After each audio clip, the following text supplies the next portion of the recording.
Also want to remind you to check out my blog, pharmacistben.com, which we update regularly with news stories as well as blog posts. Got a post coming up there, hopefully today, about grains and about the chemicals that Subway just, maybe you heard about this, Subway just took out dough softener. Among other nasty chemicals in the bread, they took out one of those chemicals, a dough softener, dough conditioner, that's used to help make bread soft and mushy and squishy. If you ever wondered how they do that with the bread, how they make their bread soft and squishy and chewy, you may want to read my blog post, which is up at pharmacistben.com. Okay, we are talking about this very, very important distinction between the surface of the body and connective tissue, or what I call the connective tissue muscle tissue matrix, this meat of the body, the stuff of the body. The body's made up of 4 parts. We've been talking about these 4 parts. The matrix, the connective tissue muscle matrix, makes up the vast majority of the body. 90% or so of the body is this meat component. Then this meat component is wired with electrical wires. We call that nerve tissue. And then the whole thing is candy coated with a surface tissue that's called epithelia. But the bulk of the body, 90% of the body, is this matrix, the connective tissue muscle tissue matrix, the steak, the meat. That's what steak is. Steak is the connective tissue muscle tissue matrix of a cow. When we eat meat, we're eating the connective tissue muscle tissue matrix of an animal. We don't eat the epithelia. We don't eat the surface. We don't eat the nervous tissue. We eat the bulk of the body, the bulk of an animal's body. And because we're made up mostly of this matrix, it should come as no surprise that this is the area where most disease takes place. If you are dealing with a degenerative disease crisis, if you're dealing with arthritis or autoimmune diseases or prolapses or uterine prolapse or ruptures or hernias, or you're basically wrinkles, accelerated aging, you're falling apart at this meat matrix level. And this is the area where we need to be focusing on. Focusing on the matrix, the connective tissue muscle matrix, should be the number one thing we do to slow down the disease process, to slow down the aging process, to reverse the disease process. And by the way, folks, there's not a single thing the medical model, i.e. your doctor, can do for you when you're breaking down at the connective tissue muscle tissue level. I want to say that in capitals with exclamation points, because the medical model will steal from you. It will rip you off. It will lie to you by telling you that you need to go to the doctor if you have an autoimmune disease or you have some kind of connective tissue problem or muscle tissue problem or accelerated aging. It's a lie. It's a rip-off. Doctors, you should be ashamed of yourself if you're telling people that they need to come to you if they're dealing with a connective tissue muscle tissue matrix. Aside from maybe giving them some nutritional advice or some advice to help them build this tissue, muscle tissue, connective tissue level. There's no surgery that can help you. There's no device that can help you. And there's no drug that can help you. But the good news is, as we've said for years on this program, is we don't need their help. We can do it ourselves. Now, we've been referring to the connective and muscle tissue as one complex, and they are a complex. It's a mesh together. Connective tissue is wrapped around muscle tissue and vice versa. Connective tissue feeds muscle tissue. Muscle tissue grows connective tissue or stimulates the growth of connective tissue. But there are different tissue. Muscle is super cool. We'll be talking about muscle here in a little bit. Muscle works by, actually super cool how muscles work, how they contract and relax. Cells have little ratchets, literally little ratchets that kind of pull on each other, and that's how contraction and relaxation happens. It's unbelievably cool. But for now, I want to focus on the connective tissue aspect of the body. Connective tissue and muscle tissue form a matrix. About 90% of the body is this connective tissue muscle tissue matrix, and it's right around maybe 50-50 or so, maybe a little bit more muscle than connective tissue, maybe 55-45, something along those lines, but roughly about the same amount of connective tissue as muscle tissue. Connective tissue is just the way I look at it anyway, it's the most fascinating aspect of the body. Connective tissue is made up of cells and stuff, like everything else in the body, raisins and bread, cells and stuff. In the connective tissue, there's a lot more stuff than cells. There's a lot more bread than raisins, if you will. Although ultimately the raisins are making the bread, which in turn, the bread then turns back and feeds and breathes and detoxifies the raisins. There's a little circle going on. The cells, the raisins, make the connective tissue stuff, and then the stuff feeds back and provides the cells with oxygen and with nutrients, and then detoxifies the cell. So it's got this circle going on. The cells are called fibroblasts. That means they make fiber. Fibro means fiber, obviously. Blast is a cell that makes things. So the cells in the connective tissue are called fibroblasts. They make the bread. The bread in the connective tissue is largely collagen with sugar. Collagen and sugar, not the sweet sugar. Collagen and proteoglycans or polysaccharides, long-chain sugars. This is why the Z radical is so helpful. It's a great source of long-chain sugars that make connective tissue stuff. That's what makes the Z radical such an amazing product for all health issues, all aging issues, all connective tissue issues. So you got the connective tissue stuff, the bread. And by the way, the connective tissue stuff also feeds the muscles, and it also feeds the nervous tissue. And for that matter, it also feeds the surface tissue. So this connective tissue stuff is really, really, really important. In fact, I would venture to say there's not a single disease that we deal with that doesn't have a connective tissue aspect or a connective tissue stuff aspect. The entire body is fed, it's breathed, and it's detoxified via connective tissue. Do you guys get that? That's so important. The entire body, every single cell from your scalp to your toenails, maybe not your nails, but to your toes, are fed and nourished and detoxified and oxygenated via connective tissue. That means the healthier the connective tissue is, the less likely every single degenerative disease is going to be, and the less likely accelerated aging is going to be. You think that makes connective tissue important? You better believe it does. In fact, I would venture to tell you that connective tissue, building connective tissue, is the single most important strategy you could ever use for anti-aging, for looking better, and for keeping disease at bay. And there's lots of ways to do it. We talked about a few of the ways to build connective tissue yesterday, and we'll continue when we come back from our break. I'm Pharmacist Ben. You're listening to The Bright Side. Our number is 855-660-4261. Try to get on board early so we get as many calls as possible. We're going to take a break and be right back. Don't go away. We're talking connective tissue, muscle tissue.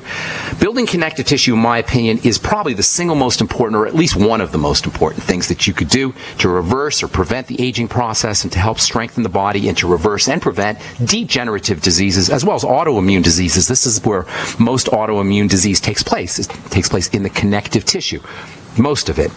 And even if it's not taking place in the connective tissue directly, there's usually some kind of connective tissue involvement because the connective tissue is involved with detoxification, it's involved with nourishment, and it's involved with oxygenation of the entire body, head to toe. So how do you build connective tissue? Well, yesterday we talked about exercise. Weight-bearing exercise. This is very important. In fact, any kind of regular contraction and relaxation of muscles can activate the building of connective tissue. Yesterday we talked about turkey neck, and we said that turkey neck, that swinging thing that happens on your neck as you get older, not everybody gets it, but it's kind of a strange phenomenon. Looks like a little turkey. Most of you guys know what I'm talking about. This is basically a connective tissue problem. Connective tissue breaks down and the skin hangs. Relaxing and contracting the neck muscles can really help. Do a Google search on YouTube or a YouTube search for exercises for turkey neck or yoga exercises for turkey neck, and you're going to get some good videos. All of these involve pulling, contracting, and relaxing the muscles that are around the neck and that are connected to the face. Kind of pull and contract, pull and contract. If you move your mouth upwards and kind of put your hands on your neck area, you'll feel how the muscles go up and down. If you keep doing that, if you do it a long time, contract it for a couple seconds and then relax it, contract and relax, you can help build the muscles and help prevent the formation of this unpleasant cosmetic superficial problem. It's not a health issue, but it's unpleasant from a cosmetic standpoint. When you understand the relationship between muscle tissue and connective tissue, you never have to be bored when you're waiting in line ever again, or you never have to be bored in rush hour traffic ever again. You can turn your car, or you can turn the line at the bank into a great opportunity to do a workout. For example, you could do a great butt tightening workout by contracting and relaxing your gluteus maximus muscles, your butt muscles. You squeeze your butt tight and then relax it. Squeeze your butt tight and relax it. What you're doing is you're going to be building the muscle, and via these contractions and relaxations, you'll be building connective tissue and muscle tissue just as effectively as you would if you went to the gym or if you had a trainer while you're sitting there in rush hour traffic.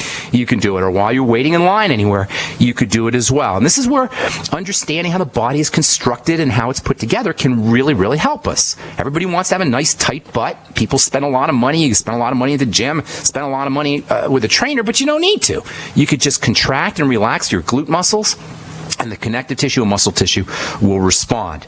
And then nutrition is obviously important for building connective tissue, protein, essential fatty acids, amino acids like cysteine, which we'll be talking about here in a couple of days, or talking about for the next couple of days. Glutamine, which we've talked about for a couple of weeks. Glutamine, cysteine, protein, arginine, all of these can provide raw material for building connective tissue.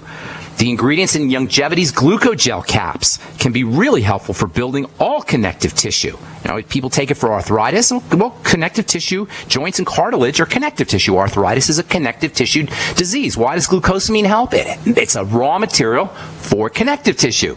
But it's not just a raw material for connective tissue in the joints.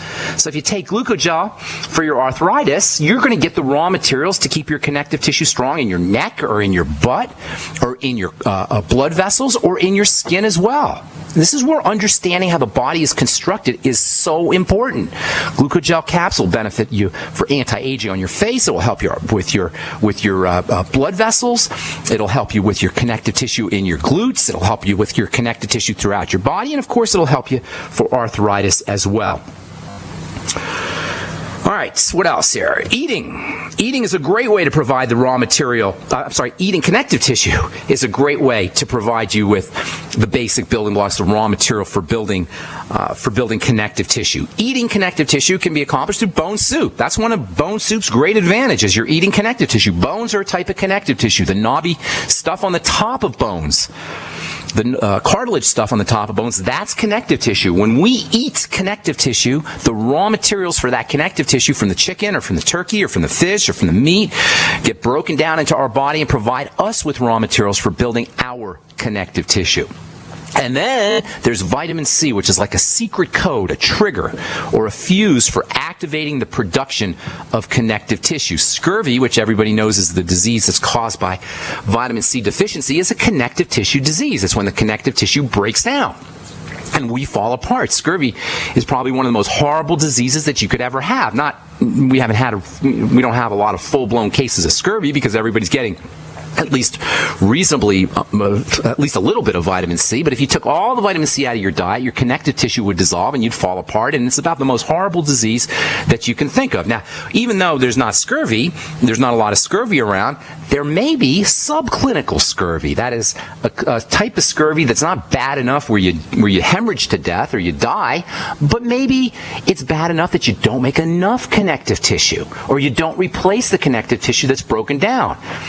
Maybe arthritis is a form of subclinical scurvy. Maybe aneurysms when blood vessels burst. Maybe that's a form of subclinical scurvy. Maybe just weak blood vessels are a form of subclinical scurvy. Maybe even wrinkles are a form of subclinical scurvy. Meaning, make sure you're getting enough vitamin C and not the ridiculous deprivation allowance, RDA levels of vitamin C, 60 milligrams a day. Are you kidding me? 60 milligrams a day. That's the amount of vitamin C that would be, that's like 1/10 of a teaspoonful of vitamin C powder. That's nothing.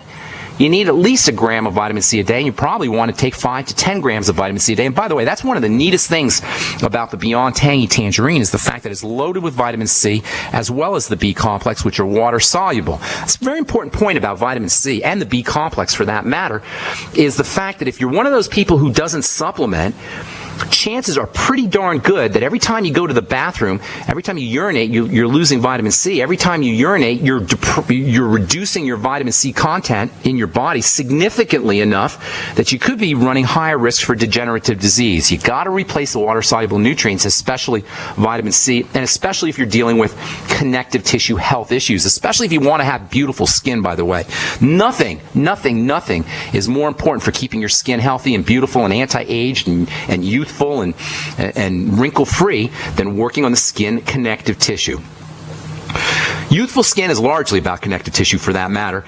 And when we stimulate the skin, and there's a lot of ways to stimulate the skin, exercise the skin, if you will, we can prevent wrinkles, crow's feet, and all the other visible signs of aging. There's topical strategies for exercising the skin matrix, for exercising the connective tissue. It's not quite the same as regular exercise, but there are ways that you can literally, in effect, exercise the connective tissue using topical skincare strategies. And I'll tell you what I mean as we continue our discussion on building connective tissue for anti-aging.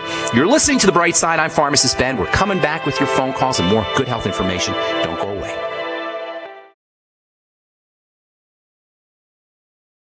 I also want to encourage you to check out my blog, pharmacistben.com. I've got a post hopefully up today, maybe tomorrow, on bread. Actually, on ingredients in bread. I'm reading an article from foodnavigator.com. This is a food news website. Apparently, the headlines anyway, global bread launches a shift away from functional claims. You know that bread manufacturers love making their bread sound like it's healthy. They call it functional bread. They add stuff to the bread to make it functional, or they take stuff out of the bread to make it functional, to make it useful, if you will. Functional foods are supposedly foods that have extra value. They're functional in terms of their use. And there's a category of breads called functional breads, according to this website, foodnavigator.com. There's two kinds of functional bread. You got active functional bread, and that's functional bread that has stuff added to it, stuff like DHA, omega-3 fatty acids added to the bread. They also have a passive functional bread. That's bread that has functionality based on stuff that's taken out of the bread. Gluten-free bread is an example of passive bread. Listen, folks, there's no such thing as healthy bread. There's healthier bread, maybe. There's bread that's healthier than crappy bread, but in the long run, you don't need bread. It's not the staff of life. It doesn't serve you well. If you like the taste of bread, that's different, but don't ever consider it to be a health food, even though if you do it right, you may be able to get some fiber out of it and some health value out of it. But for the most part, you don't really need bread or pasta or any kind of processed flour products. And if you're trying to lose weight, you should absolutely be staying away from bread and pasta and cereal and any kind of processed food. Nothing is more irritating to me in the world of health and nutrition than food manufacturers of cereal products and bread products trying to claim that their foods are healthy. Whether you like them or not, that's different. But the fact of the matter is there's very little health value to Total or Cheerios or Kellogg's Special K or bread for that matter. If you like bread, take your slice of bread and chew it. Make sure it's got a lot of fiber in it, first of all, and chew it really, really slowly. And you'll find that the more slowly you chew your bread, the more slowly you chew your food in general, the less you're going to eat, but especially with bread. Okay, you can read about that at pharmacistben.com. And tomorrow we'll continue talking about connective tissue. We'll talk about ways that you can strengthen the skin connective tissue, which is really the way you want to address skin health issues, especially anti-aging skin health issues. All right, time to hit our phones. 855-660-4261 is our number. John in Texas, what's going on? Good morning and welcome to the bright side. Nice to hear your voice again, Ben. Thank you, John. What's going on? Sure enough. You know, I have what I don't know what the name would be, but it's either a mole or it is, it started out as a little round circle, skin color, and then sometimes it grew and sometimes it went back down. I went to the doctor, and they said, don't worry about it. My home doctor said, just go to the drugstore and get something to burn it off. And I was trying to knock it out with aloe vera and other things, but it seems like it's not going away. I started banging it because... banging it? What do you mean banging it? With a hammer? What are you banging it with? By accident. I'm in the tree business, and, I would just knock it. So I started bandaging it. But that... You're trying to rip the thing off, huh? You're just trying to smash that thing down, right? Is it raised? Is it a raised mole? Yeah. Okay, I think I kind of know what you're talking about. Let me ask you a couple questions real quickly, and I don't mean to. I'm just curious here. I don't want to rip on you. I'm not trying to be mean or anything. Why would you put aloe vera on there? I want to know your thinking process, your thought process when you put the aloe vera on. Aloe vera seems to make skin orthodox once it's burned. Make skin what? Orthodox. Change back to where it was. What's that word you're saying? Orthodox. It makes skin orthodox. Yeah, meaning that it looks like it was originally. In other words, if you have a burn, okay. It heals the skin, has a healing power, is what you're saying? Yeah, I should say that, yeah. Okay, got it. So you're thinking that the aloe vera might help heal the mole. Is that what, and I'm not being mean. I don't mean to attack you. I'm just kind of curious to know what your thought process was. So you're thinking that the aloe vera kind of helped the mole heal. Is that what you're saying? Yeah, it may be silly, but no, I didn't mean. I didn't want to go there. I was just curious to know what you were thinking. I didn't mean to imply anything that you were silly or anything like that. Okay, so here's the deal. Moles are not part of the connective tissue. They're part of the surface of the skin, which is the epithelia. It's called, just think of it like the coating on top of the skin. A mole is a growth. It means cells are not dividing correctly. This process of how cells grow is so complicated, and it involves so many different steps, and so many things have to go right that it's really miraculous that it even happens at all. But oftentimes, skin tags and what are called keratoses and other terms like litiginees and moles, all of these things are signs that the skin cells are not dividing correctly. Period. End of story. Now, if you have some dark, if the mole is dark, it may involve pigment cells as well. Typically, moles do involve pigment cells. In any case, between pigment cells and skin cells, you've got cells that are not dividing correctly. Anytime cells are not dividing correctly, you're dealing with some kind of inflammation. It's not the inflammation of a black eye or a broken leg or a sprained ankle. It's microscopic inflammation. Remember, a cell is microscopic. That means it's invisible. It's so small you can't see it. Picture in your mind's eye the head of a pin. Divide that head of a pin up by 100 times or so. 1/100th the head of a pin is roughly the size of a typical cell. That's really small. And when you have inflammation around that area, everything gets thrown off. And one of the things that gets thrown off is how cells divide and grow. If it involves pigment cells, you're going to end up with a mole. So a mole is a sign that cells are not dividing correctly. This involves, number one, inflammation at the level of the skin, at the level of the surface of the skin. It may involve some inflammation at the level of the connective tissue too. And then also it involves changes at the juncture, the interface, the connecting point between the cells and the matrix, or the raisins and the bread. The skin cells and the bread, the raisins and the bread, the skin cells and the matrix, that little juncture, which is the cell membrane, is somehow disturbed. So there's a disturbance basically where the raisins are sitting in the bread. Does that make sense? Did I explain that okay? Because I'm going to tell you what to do, but I want you to understand the mechanism. There's a disturbance where at that juncture where the raisins are interfacing with the bread. Is that absolutely? Okay, good. I understand. I'm okay, doing good. a lot Perfect. of things for digestion. So well, okay, then you knew you're reading my mind, because that's always the first thing to do is the digestive system. Usually, when you have a disturbance at that raisin bread, where the raisins are sitting in the bread, at the raisin and bread juncture, you're looking at a fat problem. That means fatty vitamins, essential fatty acids as well, and perhaps fatty nutrients from vegetables. Now, when you have a fat problem, you either have a fat problem in terms of intake of fats. That means you're not getting enough through your diet, or absorption of fats. So you're on the right track, my friend. You want to focus on fat digestion. This is true for any skin health problem, be it moles, be it keratoses, be it acne, be it milia, whatever your surface skin problem is, the first thing you want to do is focus on fats, intake, and absorption. So using the digestive enzymes from Youngevity, Ultimate Enzymes, pancreatin can help. Lecithin after meals, very, very important. You might also want to throw in bile salt. If you notice that you're having digestive problems with specific foods, those are important clues for you. And you want to focus on what those foods are, and you can eliminate those foods, or you can start to work on helping your body process those foods. So number one, focus on fat absorption and digestion. Hang tight, and I'll tell you a couple other things that you can do for that. I'm Pharmacist Ben. You're listening to The Bright Side. We'll be back right after this.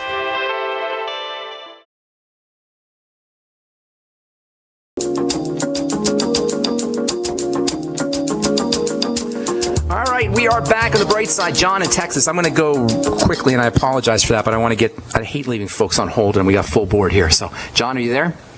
yeah, sure. Okay, so number one, focus on fats and fat absorption. And for the listeners, any kind of topical skin issue, that's the first thing you want to do is fats and fat absorption. Absorption, as we said before the break, lecithin, bile salts, Youngevity's Ultimate Enzymes, pancreatin can help, apple cider vinegar after meals. Those all help you with fat absorption, and then using smaller amounts of fatty foods will help too. Then make sure you're getting your fatty nutrients, and it's probably a good idea to take your fatty nutrients with fatty foods and all of the aforementioned absorption aids. I would be using vitamin A, 20,000 international units. In fact, I would take 30,000 international units a day, John. Vitamin A has a really important relationship to the way skin cells grow. And you may be experiencing some vitamin A deficiencies, especially if you're not supplementing. You may want to use topical vitamin A also in the retinoic acid form. Retin A is the brand name of that. And then also vitamin D. And best place to get vitamin D is from the sun. And believe it or not, a little bit of sun would probably help you, although you don't want to burn. And then if you want to take your vitamin D in supplemental fashion, use about 5,000 to 10,000 international units of vitamin D3 a day. Somebody just told me Mary Lou Henner's got a vitamin D3 product. You might want to check that out. In any case, a little vitamin D is going to help you. 400 international units of vitamin E can be very helpful. And then also make sure you're using topical vitamin C, especially in its fatty format. That would be very healing, way better than aloe vera is great stuff. Don't get me wrong, I love aloe vera, but topical vitamin C is much more effective for helping protect the skin, much more effective than aloe vera. It also protects your skin from the sun, and it will also help accelerate the healing process. If you wanted to burn the thing off, see if you can get and I can't tell you that would help you because I can't see the mole, but if you did want to burn it off, you can have a pharmacist make 70% glycolic acid for you. And then you can apply that and then put your topical vitamin C on right on top of after you use the glycolic acid, and that'll help speed up the healing process. So lots of ways that you can go. I would be focusing, number one, on the digestive system, and you're very bright to be doing that. I forgot about the Biolumin Nightly Essence. That can also help with fat absorption. And then, of course, the Mighty 90 is always a great idea. You're sipping on the Beyond Tangy Tangerine. But fats. That's what you want to focus on when it comes to all skin health issues, moles included. And thanks for your call. Appreciate it very much, John. Anything else going on? Got to move on if that's it. I have a closed brain injury. You know what? There's a lot of stuff that has to do with that, but basically you want to focus on inflammatory issues. Closed brain injuries involve inflammation inside the cranium, the skull, and so you want to make sure that you're keeping your intake of inflammatory foods down. That's the most important strategy. And then anti-inflammatory nutrition is also important. Essential fatty acids, omega-3s are very anti-inflammatory. Longevity's Ultimate EFA can be helpful for you there.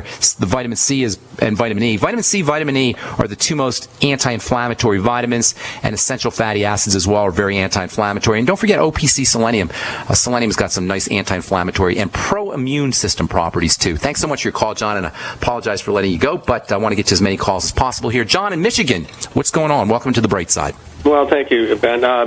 First, lysine and cold sores. It seems to help them heal quickly. Mm-hmm. I don't know if you can give me the background on that. Yeah. And then also so-called liver spots. I think you talked about vitamin E helping minimize those. Well, yeah. Let's talk about, let's real quickly. Lysine competes with an amino acid that the herpes virus uses called arginine. Lysine helps by competing with arginine. It kind of robs the cold sore viruses of the nutrients they need to grow. So using lysine on a regular basis can help minimize the appearance of cold sores, but you don't really want to look at cold sores as being a cold sore problem as much as it's an immune system problem. Yeah, cold sores are unpleasant, and the virus it's an unpleasant virus, and it's an unpleasant cosmetic kind of thing, but really what you're dealing with when you have cold sores, you're dealing with a suppressed immune system. The immune system is the defense system, obviously, and that's supposed to take care of viruses. If you're getting cold sores, you'll notice that you're either under some kind of stress or some kind of burden in your life, or you've got some kind of nutritional deficiency or digestive problem that's impacting how you absorb nutrients. One way or another, you've got an impaired digestive system. So, yeah, lysine can help you, and it's probably a good idea to take 100 milligrams every day, or maybe even 200 milligrams, or loading up on lysine as soon as you feel the little tingle that tells you you're going to get a cold sore. Maybe take 500 milligrams of lysine every hour or every 2 hours, really pounding yourself with lysine. Sometimes that helps. But really you want to focus on immune system building to keep cold sores at bay. Vitamin C and selenium are two spectacular nutrients for keeping cold sores away. High doses of vitamin C and maybe around 600 micrograms of the OPC selenium. As far as your brown spots go, we're going to be talking a lot about brown spots. I actually did a post on The Truth. By the way, I have a website called The Truth with Ben, and that's a Facebook site, not a website, but a Facebook page, actually, a Facebook page called The Truth with Ben, where I post skincare tips. So if you're interested in checking that out, it's called The Truth with Ben. It's on Facebook, and that's my skincare page. Many of you know I'm in the skincare business, been in the skincare business for a long time, and I started a page, and I'm going to be blogging on and posting on various skincare issues. The next post will be up on, hopefully today or tomorrow, and it'll be on brown spots, actually. There's two kinds of brown spots. You got the kind of brown spots that involve pigment, and then you got the kind of brown spots that involve dead cells. Now, the dead cell brown spots are much more troubling. because when you have dead cell brown spots, and by dead cell I mean cell debris, you really have a drainage problem. You have a detoxification issue. Your body's not detoxifying and cleaning waste materials out. And the reason this is so significant is because if you have these kinds of things on the skin, you got them in the brain and you got them in the heart too. And that's really where it's a problem. So the skin is kind of a barometer or a window of what's happening in your brain and your heart. These brown spots are distinct from pigment. They're called lipofuscin, L-I-P-O-F-U-S-C-I-N. Lipofuscin, and this is the kind of brown spots that appear deeper in the skin, and they look kind of like a geographical or a map kind of thing. They're sort of spread out. Older people will get them on their hands. This is not the same as pigment brown spots. Pigment brown spots appear as more on the surface of the skin, and they look darker. The lipofuscin don't look quite as dark. So assuming that you're talking about melanin or pigment and not lipofuscin is a completely different issue. The way you want to deal with these kinds of brown spots is with your adrenal glands. Cortisol, and this is so important, you guys. Pigmentation is connected to stress. Hyperpigmentation is part of the stress response. Do you know your pigment cells are actually nerve cells, and they're actually connected to the brain? They're actually related, not connected to, but related to the brain. And when the brain perceives stress, it will turn on the entire stress response in the body, which will cause high blood pressure. It'll cause blood clotting. It'll cause problems with breathing. It'll cause constipation and digestive shutdown, and it will cause hyperpigmentation. So assuming that's what you're talking about, John, number one, you want to focus on the adrenal glands using zinc, using vitamin C, and keeping your intake of sugars down, reducing your intake of refined sugars, and keeping off of that high blood sugar, low blood sugar roller coaster that we're always talking about. Another thing that you could do if you've got pigment problems and adrenal problems that are associated with that is use pregnenolone, 100 milligrams a day. I love pregnenolone, or progesterone can sometimes help, progesterone cream, especially if you're a woman and you're dealing with periods problems, menstrual problems, and you have hyperpigmentation. Then you really want to start focusing on progesterone, because estrogen is a major stress hormone along with cortisol. And then in addition to all of that, you can use some topical strategies. If you go to the doctor, you'll get something called hydroquinone, which is really nasty stuff. I don't recommend it. Alternatively, topical vitamin C in its fat-soluble, fatty format can help with lightening pigmentation, lightening dark spots. Alpha hydroxy acids from wine or from vinegar or from lemon juice, or even just straight glycolic acid can help. And then retinoic acid, Retin A, can also be helpful if you use it just a little bit. Retin A is just a wonderful supplement for the skin. It helps build connective tissue, and it can also help peel the skin a little bit. Head over to the Truth with Ben, and you'll see a post up there on dark spots, brown spots on the skin. Got to let you go. I appreciate your call, John, and I want to see if I can get one more in. Latifa in Missouri. What's up? How you doing? Hi, I'm totally fine. How are you? I'm doing well. We got about a minute. How can I help you? Okay, I am 41. Just found out I am 9 weeks pregnant. Congratulations. I also have, thank you so much. I'm excited. Awesome. But I also first have baby? fibroid tumors. This First is my baby? very first pregnancy ever. Okay, let's get you straight now. Tumors. I didn't think I could have children at all. Okay, fibroids are a sign of excess estrogen. Estrogen is a birth control, and that's probably why you didn't think you could have babies. You know what, Latifa? I want to help you out a lot. I don't want to help you out just in the 30 seconds that we have. Is there any way, I hate to do this to you, but I wonder if I can get you a call tomorrow. We'll get you first up, and then I'll give you the whole scoop, and we can help a lot of people, too. Can you do that, I Latifa? would love to. I Awesome. would love to, yes. Make sure you say, Latifa, make sure you tell our call screener that we left you on hold, and I'll get you first up, okay? Okay, thank you so much, Ben. Thank Talk you. to tomorrow. Congratulations. We'll talk to you tomorrow. Thank you. Okay. Bye-bye. Bye-bye. All right, that's all the time we have for today. Thank you, folks. Again, I apologize if I left you on hold. Call tomorrow, and we'll get you first up when we take our calls. Check out my blog, pharmacistben.com. Check out my homepage, brightsideben.com, especially if you want to join the Brightside Ben team. Click on the Join the Team link, or you can call the Brightside Ben phone team at 866-735-2470. I'm Pharmacist Ben. This has been The Bright Side. We will talk to you all later. Have a wonderful, beautiful day. Bye for now.